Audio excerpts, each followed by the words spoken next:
جو کچھ بھی مہام کاری ہے نا، تو ایسا ایسا بلال کے دل میں جو مہام کی ایک ویلیو، اس ایک مقام ختم ہو چکا ہے، کیونکہ بلال کو اس بات کا پتہ لگ چکا ہے کہ بھائی اب یہ میرے ساتھ کسی قسم کی کوئی بھی دلچسپی نہیں رکھتی، ایسے کسی قسم کا کوئی بھی میرے ساتھ عشق یا محبت نہیں ہے، تو اسی وجہ سے اسے جو اس حساب سے اب بات تک نہیں کرتا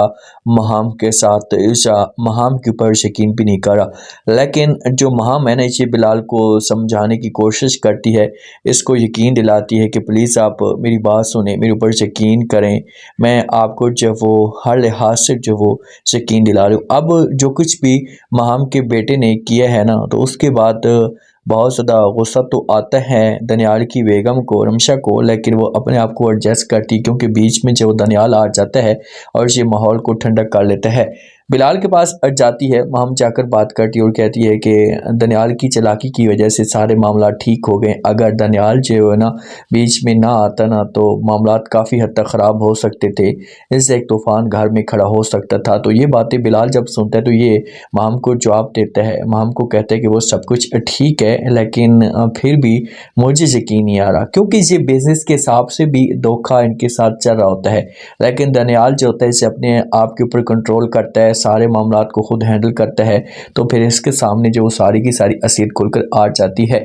اب بلال کی جو مہام ہے نا، اس کی غلطی کی وجہ سے بلال سب کچھ نوٹ کر رہا ہوتا ہے، اور مہام یہ بات کرتی بھی ہے کہ بھائی آپ میری ایک چھوٹی چھوٹی سی بات یا چھوٹی سی غلطی کو آپ نے جو اپنے دل میں بٹھا لیا ہے، آپ میرے ساتھ جو ایسا کریں، مجھے بتائیں تو صحیح میرے ساتھ کیوں ایسا کریں، میرا قصور کیا ہے؟ لیکن بلال آپ بات نہیں کرتا، کیونکہ بلال کے دل میں مہام کے لیے نفرت پیدا ہو چکی ہے، اور یہ اب بات نہیں کرنا چاہتا، اس کا ٹائم جو وہ نہیں دینا چاہتا۔ جو منال ہے نا، اتنا اچھا انسان اسامہ اس سے ملا ہے، ہر لحاظ سے اس کے ساتھ محبت کرتا ہے، خوش رکھتا ہے، لیکن اس عورت کو ذرا بھی فرق نہیں پڑتا، تو اس کو جو وہ کڑی سے کڑی سزا ملنی چاہیے، تاکہ جو وہ دوبارہ کوئی سکی حرکت نہ کرے۔ اب موبائل تو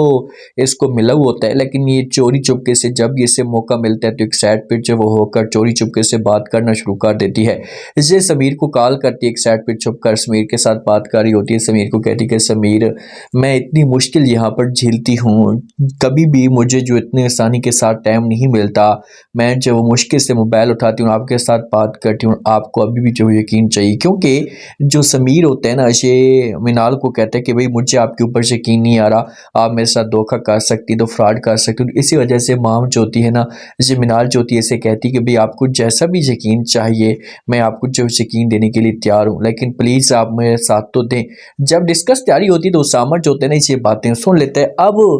کوئی بھی ہسبینڈ ہوتا ہے یا شوہر ہوتا ہے تو وہ کبھی بھی یہ سب کچھ برداشت نہیں کرے گا۔ اب اس کی بیگم کسی اور کے ساتھ کال پہ بات کر رہی ہے تو اسامہ کو یہ چیزیں اچھی نہیں لگیں گی۔ اسامہ جو کہ یہ جب کال کٹے گی تو اسامہ بات کرے گا منال کے ساتھ کہ بھائی اگر آپ کو اس طرح کی بات کرنی بھی تھی، اس سے کوئی مسئلہ تھا بھی صحیح، تو آپ مجھے کھول کر بتائیں، اتنا بڑا دھوکہ یا اتنا بڑا فراڈ میرے ساتھ مت کریں، کیونکہ یہ چیزیں میں برداشت نہیں کر سکتا، یہ چیزیں مجھے اچھی نہیں لگیں گی۔ تو وہاں پر جو باتوں کو گھمانے کی کوشش کرے گی منال، اب اسامہ کو چاہیے کہ اسامہ جو اسے اجازت دے دے، اسے بول دے کہ بھئی آپ جانا چاہتی تو جی بسم اللہ کریں، جا سکتی ہیں، مجھے کوئی اعتراض نہیں ہے۔ جب یہ سمیر کے پاس جائے گی نا، تو پھر جا کر اسے جو اسامہ والا پیار نظر آئے گا کہ یار اسامہ کے ساتھ میں اتنی ناانصافیاں کرتی تھی، اسامہ کو میں اتنی تکلیفیں دیتی تھی، لیکن ایک اسامہ تھا جس نے میرے بارے میں کبھی غلط نہیں سوچا، اور وہ آج بھی میرے ساتھ محبت کرتا ہے۔ اسامہ تو آج بھی منال کو سمجھانے کی کوشش کر رہا ہے کہ یار اگر یہ اپنی غلطیوں سے